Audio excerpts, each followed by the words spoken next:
السلام عليكم. ليه ممكن شركة تقول لك إن تكلفة تنفيذ سيستم بتكون عالية، وشركة تانية تقول لك إن العرض بتاعها أرخص، مع إن في نتيجة في الآخر هتطلع؟ طب لو افترضنا إن العرض الأرخص بيطلع شاشات وفود وتنفيذ أسرع وحل سريع، لكن محدود وقابل للمشاكل كمان. طب العرض الأعلى العميل مش عارف، بس العرض الأعلى في الغالب بيبقى وراه حاجات زي فهم بيزنس وتحليل المشروع، وورك فلو وصلاحيات وتقارير واختبار وحل متكامل مستقر قابل للتطوير ويدعم نمو البيزنس. بس العميل مش عارف كل الكلام ده، هو شايف لغة الفلوس، شايف قدامه إن في عرض أعلى وعرض أرخص. بس أنا جاي أكلمك النهاردة في الفيديو ده، هشرح ليك أنت بتدفع في إيه فعلا، وليه تحليل المشروع مش رفاهية، وليه الحل الرخيص أحيانا بيكون أغلى قرار ممكن تاخده، وإيه اللي غيّره الذكاء الاصطناعي فعلًا في تكلفة البرمجة، وإيه اللي لسه الذكاء الاصطناعي مش قادر يعمله مكانك. الشغل ده أو الفيديو ده هيشرح لك كل الموضوع ده بشكل كده يعني مستفيض فعلًا جدًا يعني. خلّينا نبدأ. هنبدأ كده من أول slide بتقول العميل مش محتاج system، العميل محتاج نتيجة. فلو افترضنا إن العميل جاي عشان يعمل نظام أو سيستم لشركته، فهو في الحقيقة مش محتاج سيستم، هو محتاج نتيجة، محتاج يقلل الأخطاء اللي موجودة عنده، محتاج يعرف الموظفين بيعملوا إيه، محتاج الطلبات إن هي ما تضيعش، محتاج يعرف الفلوس داخلة فين ومنين وبتخرج على فين وهكذا، محتاج يعرف مين اتأخر ومين ما اتأخرش ومين رفض ومين وافق ومين مسؤول عن كل خطوة وهكذا. محتاج بدل ما المعلومة تكون متوزعة بين واتساب ومكالمات وملفات إكسل وورق وذاكرة موظفين وهكذا، محتاج إن كل الكلام ده يكون متجمع وما عندوش أي مشاكل، تكون موجودة في مكان واحد وتمر في مسار واضح جدا يعني. فقيمة السيستم في التغيير اللي هيعمله داخل البيزنس، هل هيقلل الوقت الضايع؟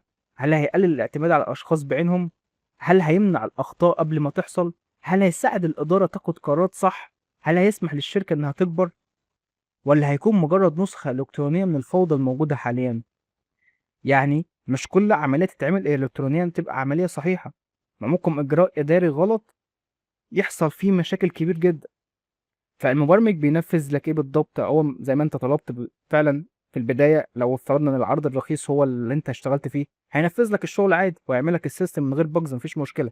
لكن في النهاية في ممكن إجراءات أثناء التنفيذ في الprogramming حصلت، وبسرعة الذكاء الاصطناعي أو التكنولوجيا، بدل ما الخطأ كان بيحصل 10 مرات في الأسبوع، بقى بيحصل 100 مرة بشكل أوتوماتيك.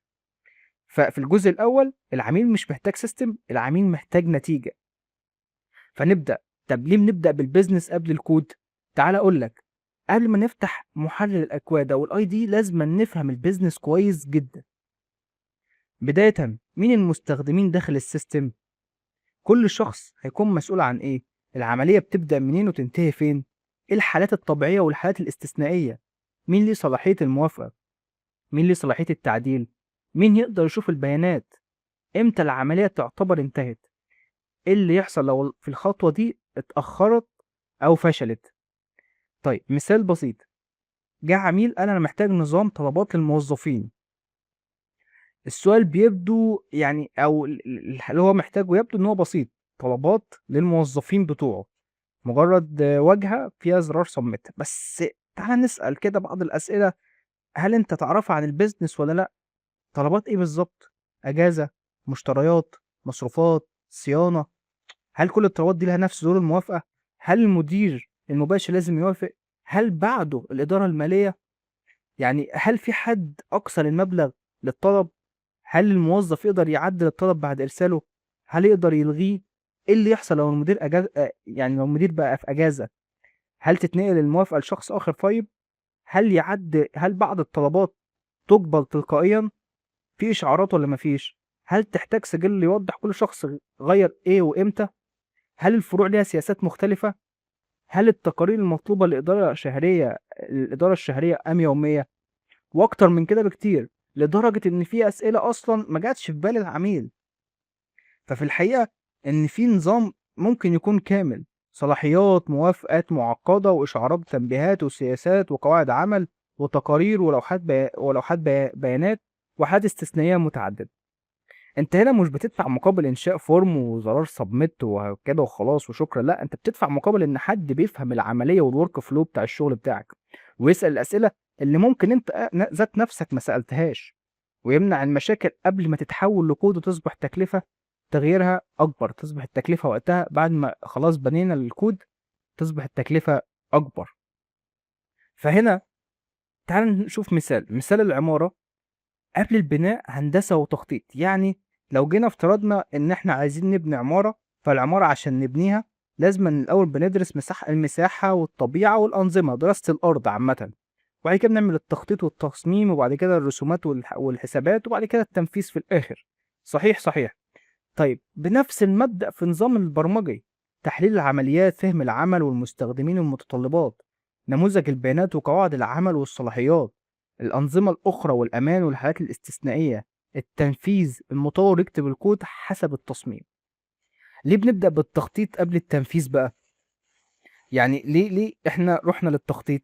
عشان أكيد نعمل حاجات معينة، مبنى مناسب للاستخدام، أمان وجودة أعلى، توفير وقت وتكلفة، تجنب التكسير وإعادة البناء. طيب ده في العمارة. في الكود بقى، نظام بيلبي احتياج الbusiness الحقيقي، قابل للتوسع والتطور، أقل أخطاء ومشاكل مستقبلية، قرارات صحيحة من البداية توفر تكلفة ضخمة لاحقًا. في العمارة القيمة الواضحة تشوف الحديد والإسمنت والطوب، تشوف العمال والمعدات، تشوف المبنى وهو بيتبني. لكن لو مفيش تخطيط النتيجة مكلفة أو غير مناسبة خالص. لكن في البرمجيات الجزء الأكبر غير ظاهر، اللي هو بقى زي إيه، الback end والlogic وحاجات كتير جدًا في القواعد البيانات وغيره.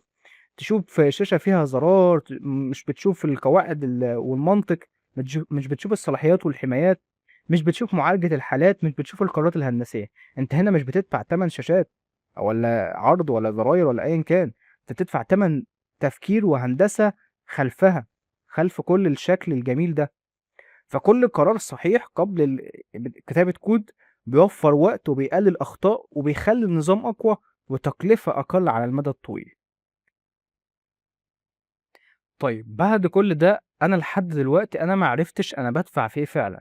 السعر مش بس كود وشاشات، ده منظومة كاملة بتفكّر في الbusiness قبل ما تفكّر في الكود. رقم 1، إحنا بنبدأ بإن إحنا نعمل تحليل المشروع. تحليل المشروع ده بقى فيه إيه؟ لقاءات مع أصحاب المصلحة والمستخدمين الفعليين، فهم الوضع الحالي والمشاكل والاختناقات اللي بيقابلها العميل، حذف الخطوات الغير ضرورية ودمج ما يمكن دمجه، تحديد القرارات والموافقات المطلوبة، تحديد البيانات والتقارير اللي تحتاجها الإدارة. يعني في حاجات في الأول بنمسك المشروع عشان نحللها، ودي من الحاجات اللي بنحلل فيها المشروع في البداية. بعد ما حللنا المشروع بنبدأ نعمل work flow، بداية، خطوة رقم 1، خطوة رقم 2، موافقة، رفض، وهكذا، بديل، تصعيد، إشعار، تأخير، وهكذا. ففي تحديد مسارات لكل عملية من البداية للنهاية، معالجة حالات الرفض والتأخير ونقص البيانات، تقليل الاجتهاد الشخصي وتحديد الخطوة التالية تلقائيًا.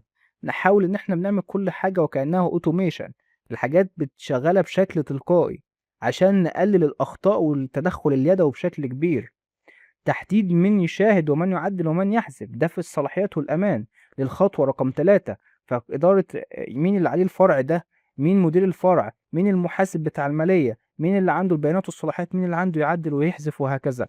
سجلات تدقيق لكل عملية audit log، حماية البيانات ومنع التلاعب والتسريب، التوافق مع السياسات والأنظمة. رقم 4 وهي تجربة الاستخدام، ودي أهم حاجة بقى، ودي النهاية، دي الend result بتاعتي بعد كل التحليل والتصميم والتطوير وكل الكلام ده. هو في الآخر لازمًا يطلع تصميم سهل وبسيط للمستخدم النهائي، مراعاة طبيعة المستخدم وبيئة عمله، دعم اللغة العربية وتجربة جوال ممتازة على حسب مثلًا لغة العميل، لو افترضنا إن هنا لغة العربية أو لغة الإنجليزية أو أيًا كانت اللغة، تقليل الوقت والجهد في إدخال البيانات، رفع معدل الاستخدام وتقليل العودة للطرق القديمة أو الطرق التقليدية، لأن ده أهم حاجة عندي. رقم 5، الاختبار وضمان الجودة، ودي أهم حاجة في المشروع، إن أنا باختبر الحاجة اللي طلعتها، باختبر بقى الحالات الطبيعية والاستثنائية، واكتشاف الأخطاء قبل الاستخدام ومش بعده.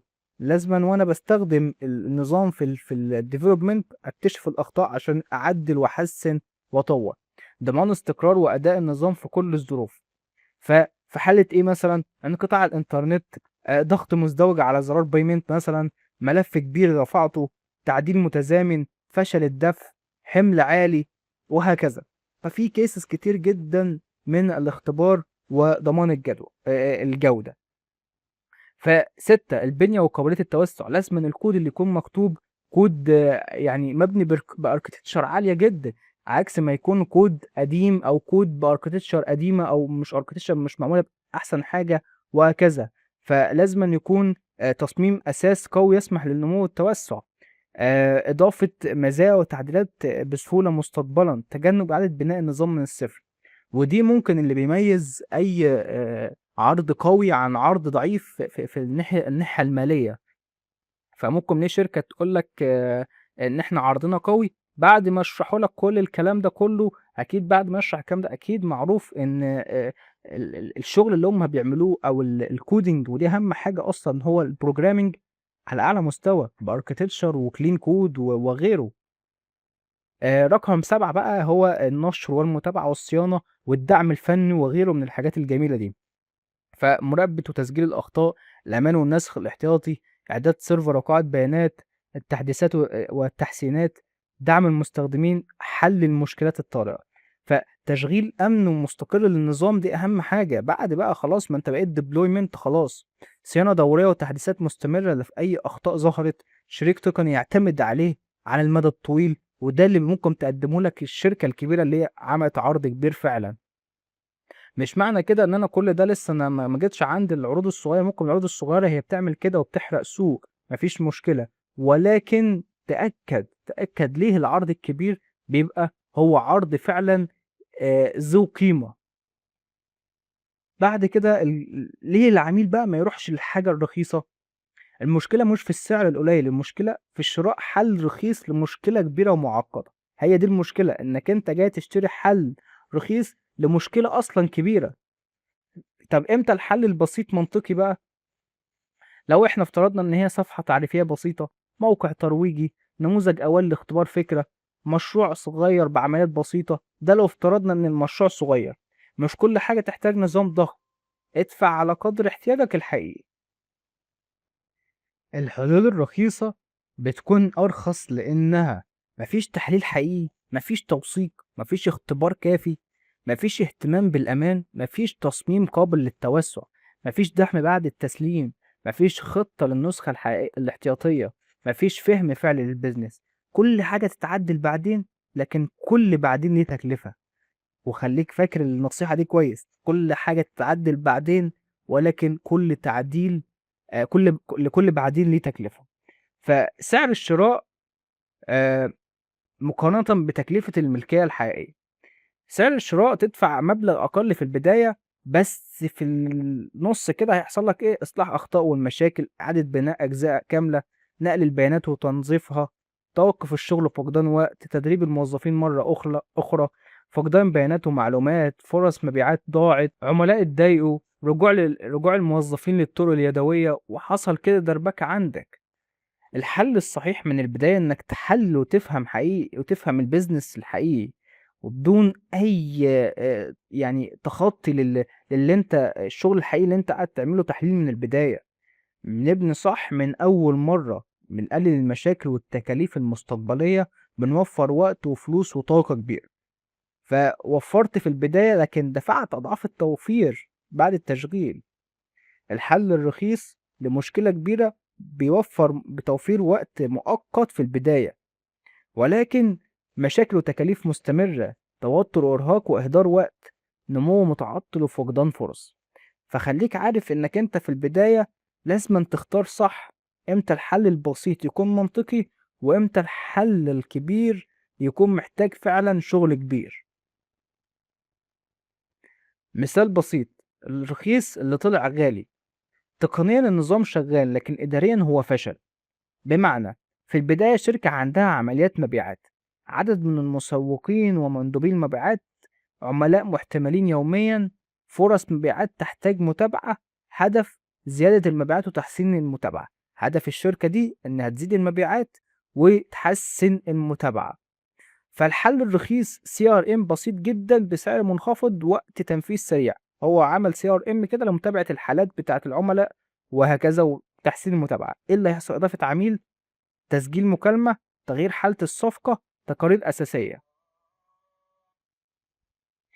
الشكل كويس وكل الأزرار شغالة، يعني كل الشكل كويس وكل حاجة تمام ما فيش أي مشكلة، لكن بعد التشغيل بتبدأ في مشاكل تظهر بقى، زي إيه؟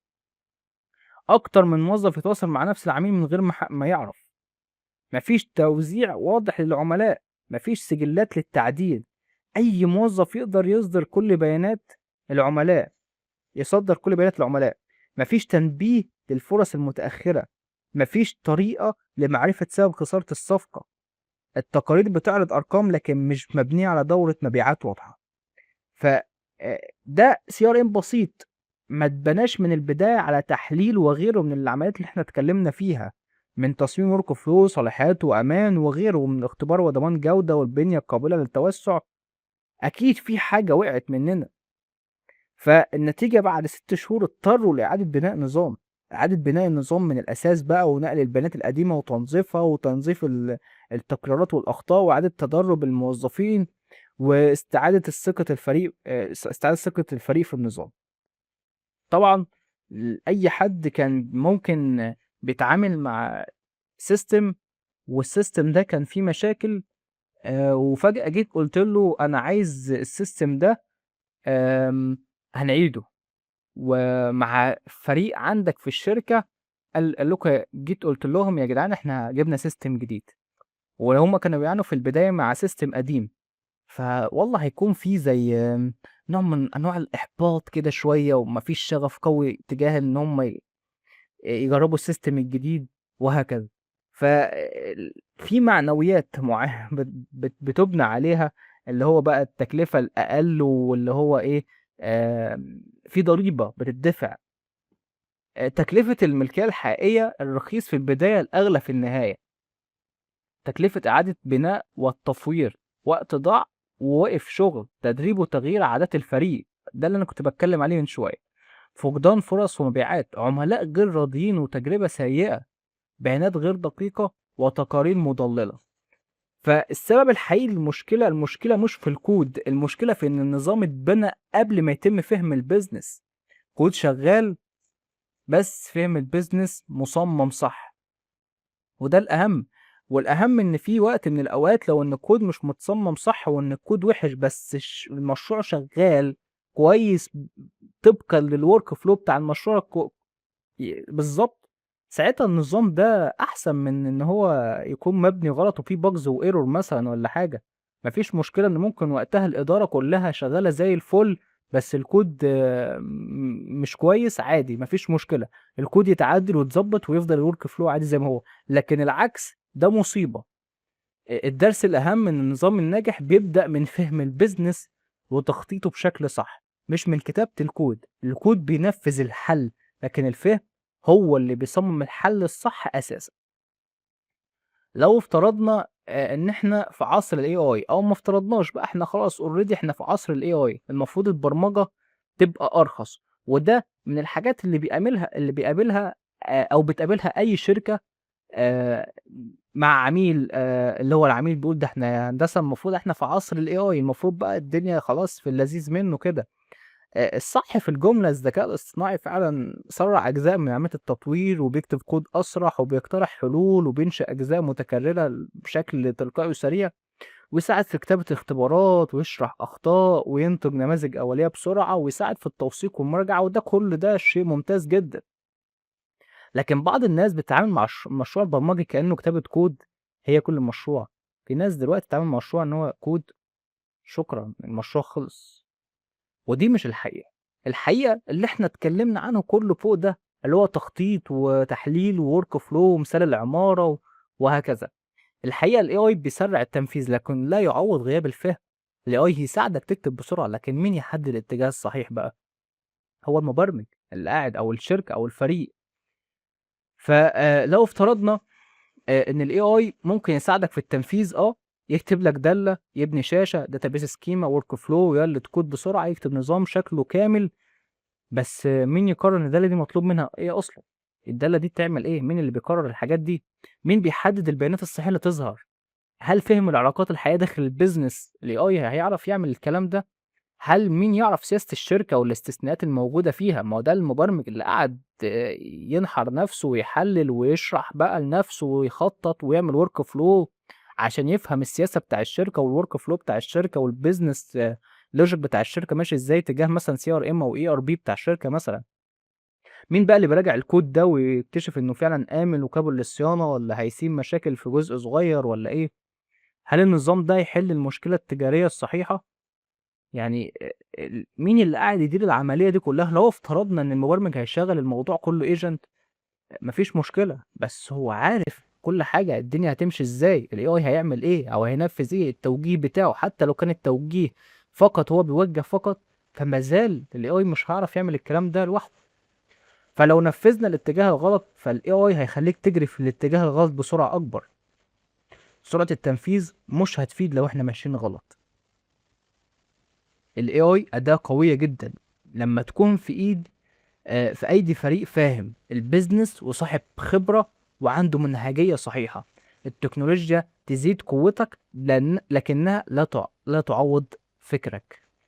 تاني، التكنولوجيا تزيد قوتك بس مش هتعوّض فكرك. لو جينا لمثال للسيارة والAI آآ لو العنوان المتجه غلط، السرعة هتخلّيك تبعد أسرع، هتوصل لمكان مش محتاجه. هتضيّع وقت وفلوس ومجهود، وممكن تحتاج ترجع وتبدأ من الأول. ده لو افترضنا إنك أنت ماشي بسرعة في اتجاه غلط، هتخسر. طب لو العنوان المتجه ليه صح، هتوصل بسرعة وأمان، هتوفّر وقت وتكلفة ومجهود، بتستغل سرعة السيارة صح، بتصل للهدف وتحقق نتايج. طب الAI في البرمجة بيشبه إيه أصلًا بقى؟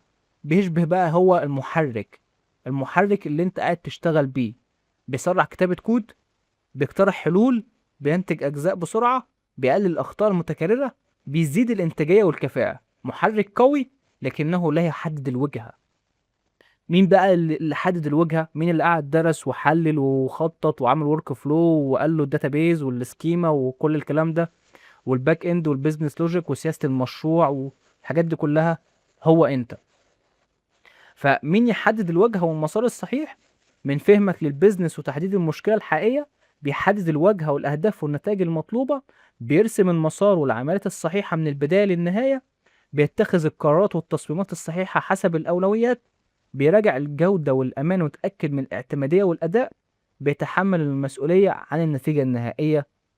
مش ال AI، أنت، ما خلاص أنت اللي موجهه بقى وأنت اللي عامله كل الكلام ده. طيب كل الموضوع بتاع الAI ده إحنا بنتكلم فيه ليه؟ العميل بييجي يقول للشركة إحنا في عصر الAI المفروض الدنيا تبقى بسيطة وسريعة والدنيا جميلة وخلاص عايزين نخلّص. الAI يسرّع التنفيذ لكن الإنسان الخبير هو اللي بيفهم، بيخطط، يقرر، يراجع، يتحمل المسؤولية. طب ليه ما بنحسبش بقى سعر المشروع على أساس عدد السطور الكود والكلام الجميل ده؟ عدد سطور الكود مش مقياس للقيمة الحقيقية. يعني إحنا مش بنعمل سطور 1000 والّا 2000 سطر، هو مش ده المقياس. القيمة ليست في حركة أصابع المطوّر على الكيبورد، هي القيمة في القرارات الصحيحة التي أدّت إلى المنتج النهائي الذي يحل المشكلة ويحقق النتائج. الAI أداة قوية جدًا، لكن بدون فهم واتجاه صحيح حتى أقوى محرك لن يوصّلك إلى وجهتك. ولذلك لو جيت تشوف المشاريع اللي بتكون معروضة على مواقع كتير جدًا كtemplates زي مشاريع Uber، ERP، CRM وهكذا، جرّب إنك أنت مش مبرمج تحمّلها وتجيب أقوى AI وتقول له أنا عايز أشغّل المشروع ده، يالّا شوف هيحصل إيه. مش هيعرف، ما فيش، مش هتوصل لحاجة، هتحس إن في مشكلة كبيرة حصلت. تيجي بقى للنقطة بقى اللي بنسأل عليها، هل الAI بقى يقلل السعر فعلًا؟ الإجابة ممكن في بعض الحالات، لكن مش دايمًا، ومش هيكون برضه التقليل اللي هو أنت متوقعه. لو افترضنا إن المشروع ب$1000 ما أكيد مش هيقلل ل$500 مثلًا. فالAI ممكن يقلل الوقت في كتير من الحالات جدًا، وده ما خلاص ده شيء خلاص أصبح مفروغ منه، بينجز المهام، يكتب كود أسرع، وزي ما إحنا شرحنا. لكن التوقعات والمستوى المطلوب تطور أيضًا بيدّيك تجربة أفضل طبعًا، تقارير، تكاملات، أتمتة، أمان، دعم أجهزة، قدرات AI داخل المنتج. كل الكلام ده دي الادوات تطورت، لكن مستوى المنتجات المطلوب تطور معاها، ان دي الحاجات اللي احنا لازما إن يحصل تطور فيها. فالفرق بين مشروع بسيط ومشروع مؤسسي، المشروع البسيط شاشة او شاشتين، وظائف محدودة، مفيش تكملات كتير، تقارير بسيطة، مستخدمين قليلين. لكن لو افترضنا ان في مشروع مؤسسي متكامل، فنظام متكامل يغطي العمليات، سياسة وصلاحيات معقدة، تكامل مع أنظمة أخرى، تقارير وذكاء أعمال، ومئات أو آلاف المستخدمين. فكل ما زاد حجم وتعقيد المشروع زادت القيمة المطلوبة. الفريق المحترف لا يستخدم AI فقط للكتابة الأسرع، يعني مفيش الفريق المحترف مش بيستخدم AI بس عشان يعني إن هو يخلص المشروع بشكل سريع. الاي بيتولى منك مهام متكررة، بيسرع التنفيذ، بيوفر وقت فعلا، بيستثمر الفريق الوقت في الأجزاء اللي ليها قيمة فعليا، زي السكيورتي، زي حاجة فيها بيمنت، حاجة فيها حسابات، في حاجة تحليل أعمق للبيزنس، في تصميم أفضل للعمليات، في مراجعة جودة واختبار، تعزيز الأمان والاستقرار، تحسين التجربة والنتائج، منتج أفضل يحل المشكلة ويضيف قيمة حقيقية. الخلاصة، ال AI مش بيلغي قيمة الفريق، بل بيرفع من إنتاجيته كتير كتير جدا فعلا، وبيحرر وقت الفريق للتركيز على ما يهم فعلا، فهم المشكلة وحلها بشكل صحيح. وخلي بالك، أنا كل الكلام اللي بتكلم فيه ده أنا لسه في سلايد 9، أو في الجزء التاسع في الموضوع ده كله. أنا عارف الموضوع كبر عليك، ولكن أنا جاي أكلمك إن أنا مش حكاية إن أنا بوصل لك فكرة ان ليه السيستم بيبقى غالي، او حاجة انت عايز تعملها ليه السيستم غالي، ولكن الموضوع كبير. انت بتتكلم عن انك انت بتعمل سيستم كبير فعلا، مش اللي هو سيستم بسيط. وليه المشروع ده ممكن كان بيتكلف 15,000 دولار ولا 20,000 دولار. فالسعر مش ليس هو المهم، القيمة هي المهمة. السيطرة على التكلفة الحقيقية، تحليل صحيح من البداية، تصميم مناسب وقابل للتوسع، تنفيذ بجودة عالية، اختبار شامل، صيانة ودعم مستمر. السعر مش هو المهم زي ما قلت، لكن حل رخيص اليوم، تحليل غير كافي، تصميم ضعيف، أخطاء وإعادة عمل، توقف في العمليات، تكاليف صيانة عالية، فقد في البيانات أو الفرص. وخليك فاكر، الاستثمار في النظام الصحيح اليوم يوفر عليك الكتير من الفلوس قدام، والوقت والجهد والمشاكل بكرة يعني كتير. القيمة الحقيقية تأتي من حل صحيح يخدم عملك على المدى الطويل. فالقاعدة الذهبية: لا تسأل فقط كم سيكلفني النظام، اسأل بدل من ذلك ما القيمة التي سيضيفها هذا النظام لعملي. طيب، أنا ممكن أعمل السيستم بنفسي باستخدام ال AI ونو كود.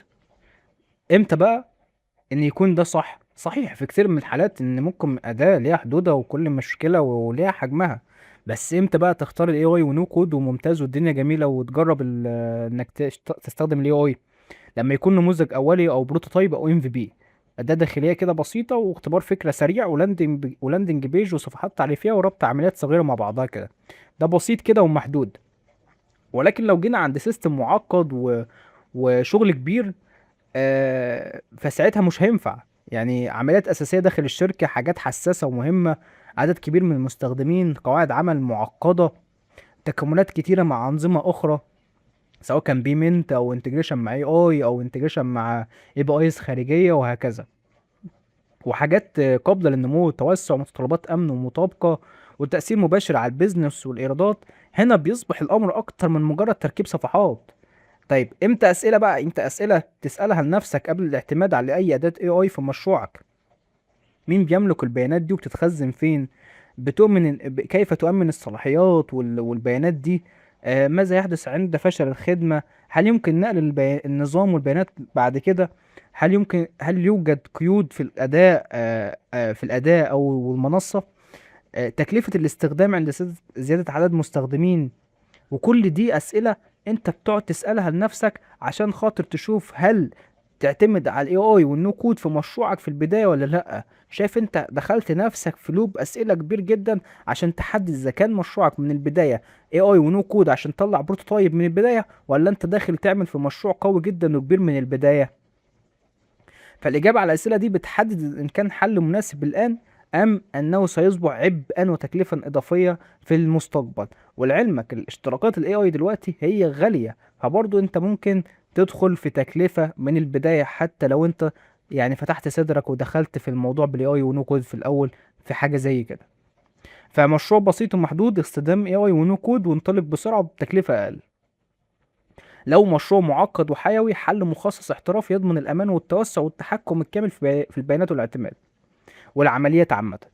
اختر الأداة المناسبة لحجم مشكلة المشروع أو حجم المشكلة اللي بيحلها المشروع.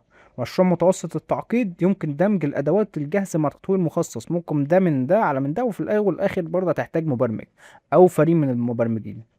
الأدوات مش هي مجرد وسيلة، الهدف هو حل المشكلة الصحيحة بأفضل طريقة ممكنة، لا أسرع طريقة ممكنة فقط، مش بأسرع طريقة ولكن بأفضل طريقة. طيب ليه التحليل نفسه ليه سعر؟ ليه لما تروح لأي شركة ويقول لك العرض بتاعي كبير جدا وشركة تانية عرضها صغير، ليه أصلا التحليل نفسه ليه سعر؟ لأن هو موضوع فيه سايكل كتير جدا وفيه فيزز كتير بنمشي فيها. فمن البداية كده مش عايز أعيد الكلام تاني، ولكن لو افترضنا إن الشركة دي بتعمل فعلا الشغل بنفس اللي أنا اتكلمت فيه، فشايف أنت مشيت في كام مرحلة كتير. تحديد مشاكل بداية من مواجهة المستخدمين ورسم العمليات وتحديد المشكلة وإعادة ضبط المشاكل وتصميم ورك فلو وكتابة متطلبات وتحديد صلاحيات وإلى آخره. فبناء بروتوتايب نموذج أولي ده تجربة فكرة، إنما مراجعة كل ده مع العميل، توضيح، تعديل، اعتماد. الموضوع كبير مش صغير. فليه التحليل ليه نفسه ليه سعر؟ عشان كل اللي أنا اتكلمت عنه ده. فقبل ما تدفع ميزانية التنفيذ تكون فاهم ايه الحدود وازاي تعرف ان المشروع هينجح والمشروع بيستهدف مين وهكذا. وضوح من البداية بيساوي ايه؟ تقليل المفاجآت والتكاليف لاحقا. فالتحليل الجيد احيانا بيقولك انت مش محتاج تبني الجزء ده اصلا، انت بتوفر وقت وتكاليف كبيرة. ممكن نحل المشكلة بإجراء إداري بسيط، بدل ما نصرف على فيتشر كاملة لا هيكون في حل أبسط وأسرع وأرخص. فده التحليل مثلا، من ده مثال. الشركة المحترفة هدفها إنها تبني أقل حل ممكن يحقق أعلى قيمة للمشروع. هو تركيز على القيمة وتجنب التعقيد الغير ضروري واستثمار ذكي لميزانيتك.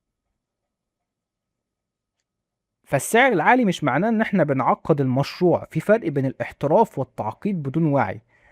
على سبيل المثال، الاحتراف أو بيساوي التركيز على القيمة، نفهم المشكلة الحقيقية، بنختار الحل الأنسب، بنستخدم القدر المناسب من التحليل والتخطيط، بننفذ ببساطة وفاعلية، بنحقق أعلى قيمة بأقل تكلفة ممكنة. ويخلي بالك، أقل تكلفة اللي أنا جاي أكلمك عليها دلوقتي هي بالنسبة لك أعلى تكلفة عن الشركة اللي أنت اتكلمت عنها من شوية، اللي هو أنت قلت ده نفس المشروع اللي أنت هتعمله ب 8000 دولار في شركة تانية هتعمله بتلاتة مثلا.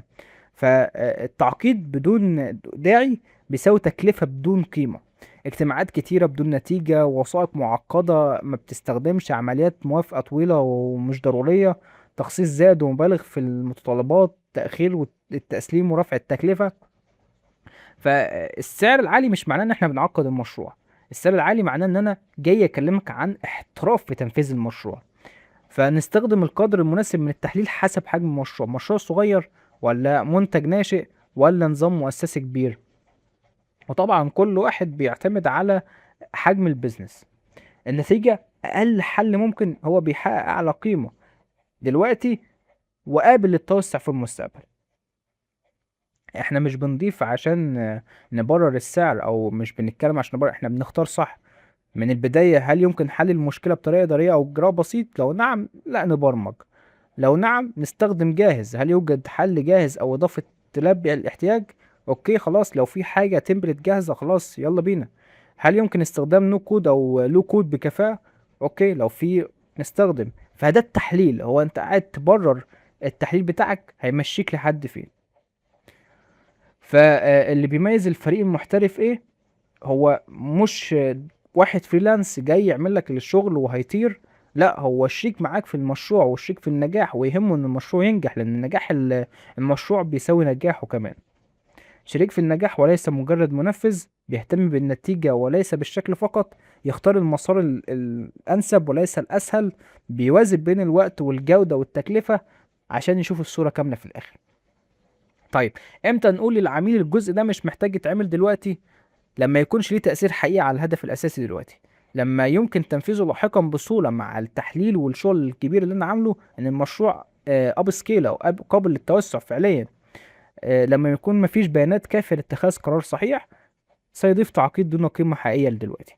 هو هيعقد المشروع أو في فيتشر كبيرة بدون إضافة حقيقية. خلاصة الفكرة، السعر بيعكس ايه؟ بيعكس الفهم الصحيح للمشكلة، التخطيط المناسب للتنفيذ التخطيط المناسب والتنفيذ بجودة، والتركيز على القيمة وليس التعقيد. احنا بنركز على القيمة وان احنا يطلع الحل في الاخر بأعلى كفاءة، مش داخل جاي اعقد لك وده جاي ابرر لك ليه السعر بتاعي عالي. طيب ازاي بقى تقارن بين عرضين صح وبدون ما تدخل في لوب اللي هو ده ليه سعره عالي وده سعره واطي وهكذا؟ اطرح الأسئلة دي على كل طرف، يعني واجمع الإجابة مكتوبة كده. هو هيفهم البيزنس بتاعك قبل التنفيذ؟ هل هيوجد مرحلة تحليل واضحة؟ مين اللي هيسلم، مين اللي سيتم تسليمه في مرحلة التحليل؟ في وثيقة متطلبات؟ كيف سيتم تحديد السكوب بتاع كل فيتشر، او في البيزنس في سكوبز كده؟ كيف ستتعاملوا مع التغييرات؟ من المسؤول عن الكواليتي سيرشرز، اللي هو ضمان الجودة؟ آم، الاختبارات اللي هتتم كيف سيتم تأمين البيانات؟ هل توجد نسخ احتياطي؟ كيف سيتم التعامل مع الأعطال؟ هل يوجد دعم بعد الإطلاق؟ هل الكود والبيانات ملكي؟ ودي أهم حاجة. وخلي بالك في ناس كتير بيقعوا في الموضوع ده من البداية، مش متفقين في موضوع الكودينج، والكود ملك ومش ملك، وفي الآخر المبرمج يجي العميل يقول للمبرمج أنا عايز الكود، يقول لك إحنا ما اتفقناش على الموضوع ده من البداية، والكلام الخزعبلي ده. فمن البدايه كده تتفق الكود ملك من البدايه عشان تكون عارف. يقول لك لا، السورس كود ليه فلوس ومش فلوس، على حسب بقى ما تتفقوا مع بعض. هل يمكن لفريق اخر استلام المشروع لاحقا؟ ودي برضو من الحاجات المهمه. ممكن حصل ضربات ما بين الفريق اللي اشتغل على المشروع بغض النظر عن جوده الفريق، ولكن العميل ما حبش الطريقه بتاعتهم فحب يكمل مع فريق تاني. فمن البدايه اصلا قبل ما يبدا معاهم بيسالهم هل في دوكيومنتيشن للمشروع. ودي من الحاجات المهمه جدا جدا جدا. ايه الاشياء الغير مشموله في السعر؟ في لازم حاجات تعرفها مش مشموله ما تجيش تتخض، تكون عامل ميزانيه المشروع ان هو ب1000 دولار، تتخض اثناء التطوير من الفريق بيقول لك والله احنا عايزين نشتري انتجريشن مش عارف بتاع ايه. هو ليه ما كانش قايل لك عليها من البدايه؟ وتلاقي الانتجريشن ده ممكن عامل مثلا 200 دولار ولا ايا كان، والمشروع كله ب1000 دولار مثلا، فبتتخض. ماذا يحدث إذا زاد عدد المستخدمين؟ ما خطة التوسع؟ ليه بقى الأسئلة دي مهمة جدا؟ لأنها بتكشف لك طريقة العمل وجودة التخطيط وإدارة المخاطر والضمانات والاستمرارية و... و... وشايف الحقيقي المعلن. يعني انت شايف عرفت خلاص. الأسئلة دي كلها اسألها للشركتين وشوف الردود واضحة وعاملة ازاي، ومنها تعرف جودة الفريق اللي بيشتغل على المشروع. طب العرض الأرخص ممكن يكون لا يشمل مرحلة تحليل حقيقية، لا يشمل اختبار كافي، لا يشمل دعم بعد الإطلاق، والحاجات دي بقى اللي خلاص أنا اتكلمت عنها. بعد الإجابات دي قارن بقى بذكاء، خلاص أنت هتبقى فاهم بقى وقتها. يعني ده بيرد ردود، في ردود منطقية تقنعك، وفي ردود إيه تعرف الشخص الكويس من مش كويس يعني، أو الشركة الكويسة مش من الكويس. العرض الأرخص ممكن يكون مناسب فعلا إذا المشروع بسيط والنطاق واضح ومحدود، لا يوجد بيانات حساسة، عدد المستخدمين قليل، ومتطلبات مستقرة، لا تحتاج تكاملات مع أنظمة أخرى، يمكن بناء حل بسيط. طيب هنيجي لنقطة مهمة. ما ممكن العرض الرخيص هو اللي يجاوب على كل الأسئلة دي أحسن من العرض الغالي؟ لا، وقتها روح للعرض الرخيص. ممكن العرض الرخيص ممكن اللي مغلي عليك السعر أصلا هو مغلي السعر عشان هو عايز يغلي السعر، لكن العرض الرخيص ممكن هو فعلا يكون سعر المشروع وقتها. طيب عشان تطلع من الزون دي وقتها تعمل ايه؟ تسأل اكتر من شركة وقتها، مش شركتين بس. امتى بقى تختار الحل الارخص؟ المفتاح هو حجم المشكلة والمخاطر مش شكل النظام. اختر الحل الارخص لما يكون المشروع بسيط، مخاطر محدودة، البيانات غير حساسة، عدد مستخدمين صغير. ما تختارش الحل الرخيص اذا كان النظام سيتعامل مع الكلام ده، واحنا شرحناه. طيب احنا ليه سعرنا اعلى؟ الشركة تيجي تقول لك احنا ليه سعرنا عالي بقى؟ خلاص هي شرحت لك بقى كل التحليل والورك فلو ان هي بتعمل كده وكده وكده وكل الكلام ده. ايه المشكله اللي بنحاول نحلها لحضرتك؟ بنفهم البيزنس، بنفهم المستخدم، نرتب العمليات، نحدد الاولويات، نمنع التعارضات، نفكر في الامان. البعض بيبدا من هنا بقى عايز كام شاشة يا فندم على طول؟ لا، احنا بنبدأ الاول نحلل البيزنس، هو اهم حاجة. احنا مش بنضمن ان الكود يشتغل بس، احنا بنكتب كود نضيف وقابل للصيانة، بنضمن اداء عالي واستقرار، بنوثق وننقل المعرفة لفريقك، بندعمك بعد الاطلاق ونرافقك للنمو. لكن هدفنا الحقيقي اعمق من ده كله، احنا بنحاول نضمن ان احنا ما نبنيه يستحق ان يشتغل، يحل المشكلة الحقيقية، يخلق قيمة حقيقية لعملك، يقدم تجربة ممتازة لمستخدميك، يستمر وينمو معك على المدى الطويل. أسوأ شيء بقى ممكن يحصل مش إن البرنامج يطلع بيطلع فيه بج، أو البرنامج يطلع فيه بج. الأسوأ إنك تصرف وقتك وفلوسك على سيستم كامل وبعدين تكتشف إنه حل المشكلة الغلط. يعني لكن تخيل إنك جاي تتكلم عن ورك فلو معين وفجأة في الآخر في حل بس مش للورك فلو المعين ده. فبناء النظام الخاطئ يكلفك الوقت والمال والفرص والثقة. وجود بج ممكن يتصلح عادي، ولكن لما يكون الورك فلو وقتها، او البيزنس او اللوجيك اللي انت بتتكلم فيه، او المشكله المحدده هي المشكله فعلا انت قاعد تتارجتها. ففي النهايه السعر الحقيقي وراء نجاح النظام، لما تشوف سعر مشروع برمجه ما تسالش فقط هياخد كام يوم برمجه، اسال اسئله اللي تحدد النجاح الحقيقي. التكلفه، كم قرار، كم خطر، كم عمليه، كام نوع مستخدم. وما تنساش عشان تعرف الفرق ما بين كل شركة والتانية تسأل الأسئلة دي كلها. ففي النهاية ابدأ بالسؤال الأهم: مين هيفهم البيزنس بتاعي قبل ما يكتب أول سطر كود؟ وبس كده.